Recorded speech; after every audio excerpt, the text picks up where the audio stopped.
Saudara, seorang murid sekolah swasta internasional di kawasan Serpong, Tangerang Selatan menjadi korban perundungan yang dilakukan oleh seniornya. Korban pun mengalami sejumlah luka dari perundungan yang diduga salah satu pelakunya merupakan putra seorang artis. Dalam video ini, seorang murid SMA dari sekolah swasta internasional di kawasan Serpong, Tangerang Selatan menerima tindak kekerasan dari sejumlah seniornya. Menurut informasi, korban dipaksa melakukan sejumlah hal, mulai dari meneriakkan nama hingga membeli makanan untuk senior. Jika tidak dituruti, maka ia akan mendapatkan hukuman fisik. Akibat perundungan itu, korban mengalami luka memar dan luka bakar. Sementara pemilik warung yang diduga menjadi lokasi perundungan membantah peristiwa tersebut terjadi di warung yang dekat dengan sekolah itu.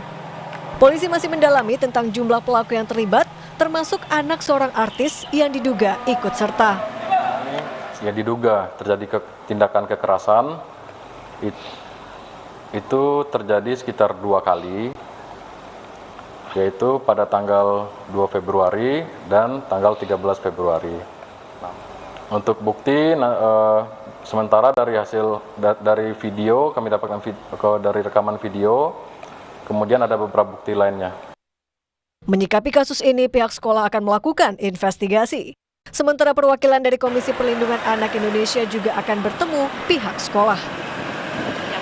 Tahun ini akan kita lihat implementasinya. Ya, setidaknya setiap sekolah itu harus sudah memiliki formasi penting atas Permendikbud ini. Nah, BINUS kita seperti apa ya? Kelihatannya belum ada, tapi akan kami cek gitu. Apakah pembentukan tim TPPK ya, tim pencegahan dan penanganan kekerasan ini sudah ada atau tidak? Sejatinya kalau ini sudah dibentuk, mungkin agak lebih mudah kita melakukan langkah koordinasi.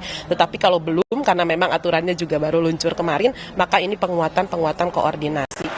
Polisi akan melakukan gelar perkara untuk meningkatkan status perkara dari penyelidikan menjadi penyidikan. Eka Marlupi, Kompas TV, Tangerang, Banten. Berikut